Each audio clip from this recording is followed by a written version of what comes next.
Hello and welcome to my channel. My name is David Novak.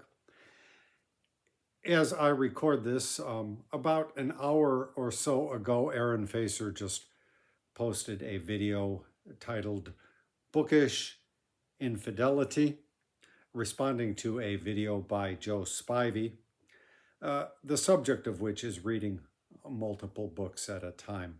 And I'm not talking about like the Irish author who was able to read two books, one with each eyeball simultaneously.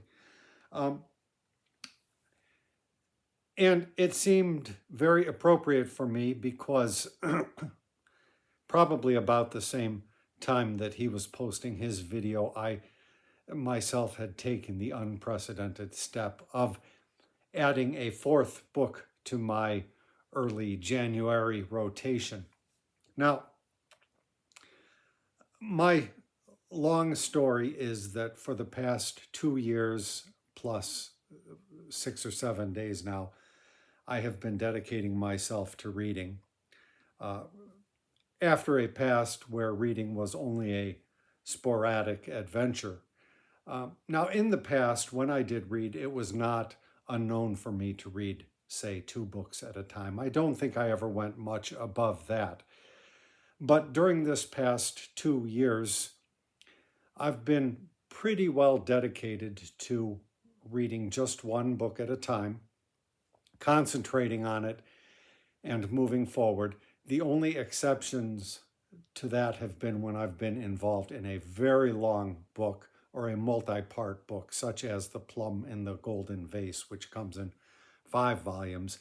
And I just either couldn't continue for a minute or just needed a break from it.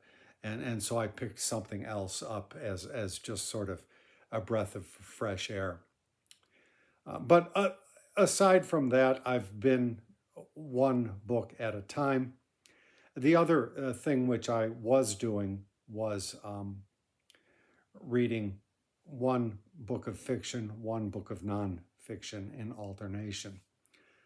And it just occurred to me a couple of days ago that my reading last year was perhaps altered a little bit by the fact of having become a booktuber and making regular videos. I think I introduced a lot more short books into my diet than I otherwise would, just with the view to getting to say a weekly reads, or however I call it, a recent reads segment.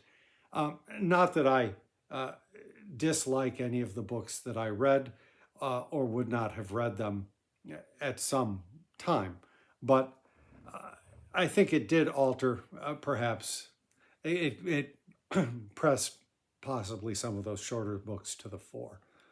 And so I decided that this year I was not going to make my book choices in any way with an eye toward the production of content for BookTube. And I think that was the thing that made me decide right off that I would read War and Peace as my first book of the year.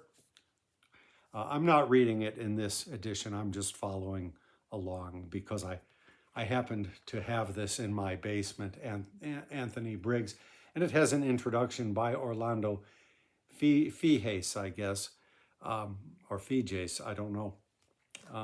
And I may look at it, but it's just a page or two thing. But there is a group of booktubers following this book, and several members are using this edition, so I figured it would just be handy to have easy reference. So I decided to do that. Now I should backtrack a little bit and say I closed out, or I began 2023 reading a couple of books simultaneously, and they were long books. I alternated editions, or not editions, volumes of Gibbon's Decline and Fall of the Roman Empire with the Arabian Nights each of which is published by Penguin Books in a 3-volume set. And so I would read one, then the other, with a little wiggle room there. And I actually found, to respond to one of, I think, Joe's queries, I have not seen Joe's video, and I'm not going to answer the questions that he posed.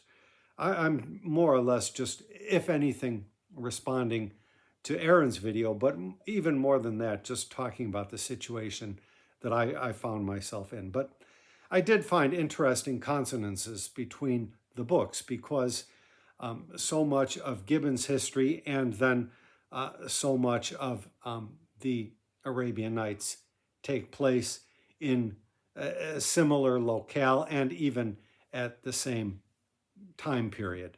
So there was overlap. So that's always an unexpected benefit that you find when you read more than one book at a time. You never know what kind of synergy or synchronicity you're going to find, sometimes less, but usually there is something. I think even just last year, I did the same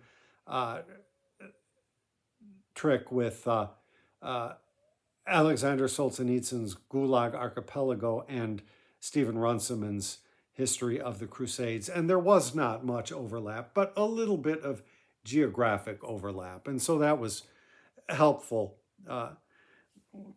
So I started with War and Peace. And then I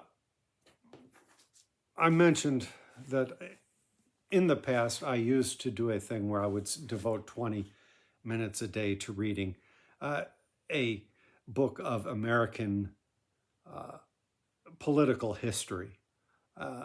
And it was a habit that I fell out of for 1 year, this past year, but I decided I want to resume.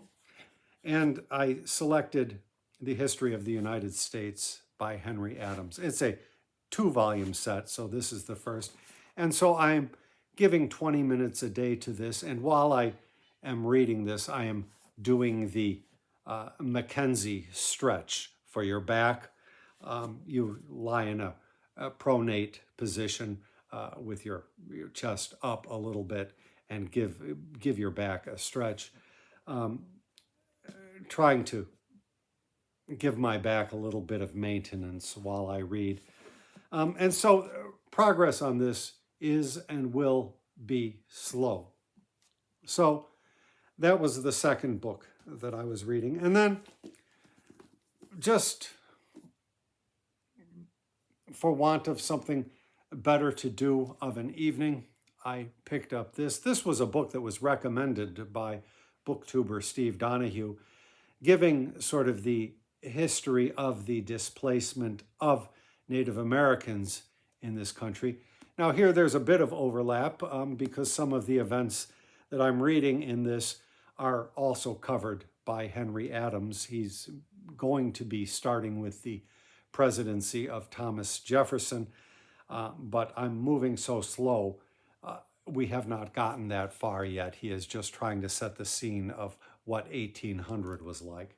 But I just picked this up because it's a huge lack in my knowledge base about my own country.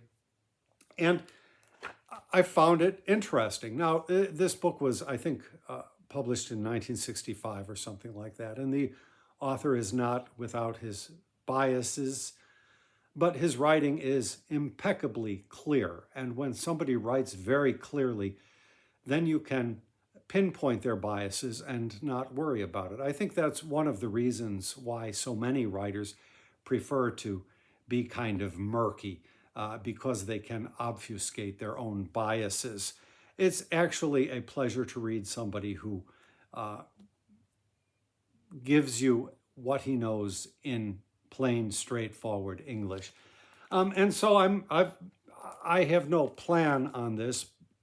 As I read, I've been reading about a chapter a day. They're very short chapters, and so I'm only 40 pages in, but enjoying it. And then this evening I was sitting around listlessly, and the trouble with Tolstoy is War and Peace is a very long book. I'm not reading the Briggs. I think I said I'm reading the Maud translation, but I'm using a hard copy and then a couple of different online versions. There's Project Gutenberg has one, and then I have one from my public library.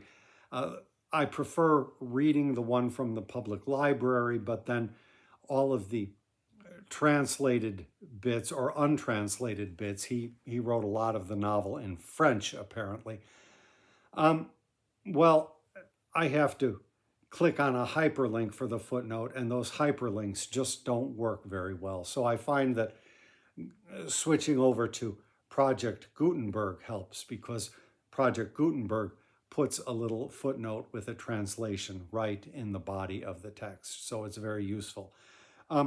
But I was listless of an evening, earlier this evening, and the trouble with Tolstoy is it's very big, and you don't want, or I don't want, to breeze through it. Now, 2 years ago, I read The Count of Monte Cristo, and I got through that in record time. It's a very plot-driven book with sort of a lot of, a great succession of spectacular, sometimes inane adventures. And so you can follow through them without hesitating. And I finished that book, as I say, in record time for me. War and Peace might be a little bit longer than that, but my speed with War and Peace is nowhere near that and cannot hope to be anywhere near that. I find that War and Peace is a book that I can only take in small portions, even though I think it's probably the greater book. It's really a marvelous story. And so I think I'm at about page 175, and no, 185 in this edition. God knows where it is in the book I'm actually using, but that's the text. And if I had it in me to read faster and just focus on the book, I would. But I feel, as Aaron was saying, I feel that I need to digest and to ruminate upon it a little bit. So while I was listless this evening, I decided to just go ahead and pick up a fourth book, which is a book that I have intentions of reading sometime during the first 3 months of this year for Historathon, and that is The Hittites by O.R. Gurney. Now, this is a book that I DNF'd when I was very young. I tried to read it and couldn't. I had it in a Penguin edition. And so the nice thing about these, while there's overlap a little bit perhaps between the Henry Adams history of the United States and the Dale Van Every story of the Indian removal, the Native American exodus from their places of origin, sometimes voluntarily, sometimes not. While there's a little bit of overlap there, I felt that it was almost a bit too much of the same thing, and so I wanted to get into something completely different.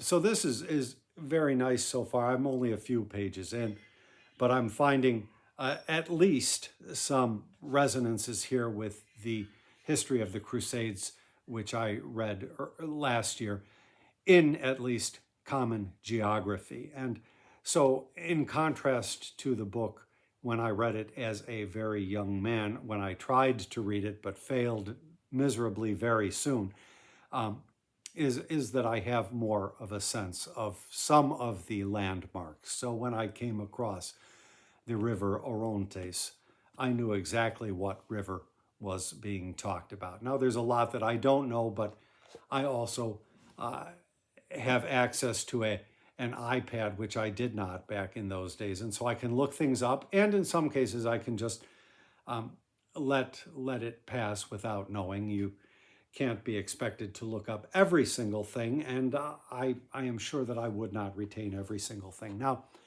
I don't expect reading multiple books to impact my retention one way or the other. My retention has never been particularly good, but just reading this straight through might actually make for more difficult retention for me, because it might lead me to a certain amount of exhaustion with the foreignness of all of the material.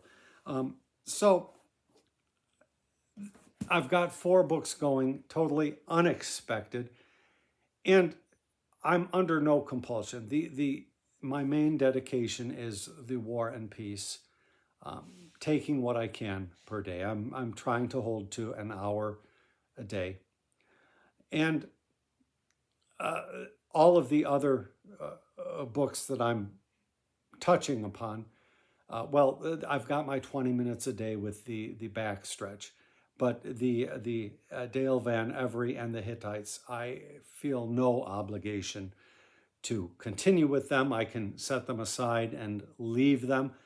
I'm enjoying the Hittites by Gurney enough that sometime within these first 3 months of the year, I do suspect I will pick it up and finish it, whether I do so now or later. So I just find myself in this unusual position of reading 4 books simultaneously, and I'm just going to go with it and see what happens. I'm very glad that Aaron posted his video, because it kind of gave me a bouncing off point, although possibly I have provided no special insight at all. I think he pretty much covered the bases of anything that what is the right word?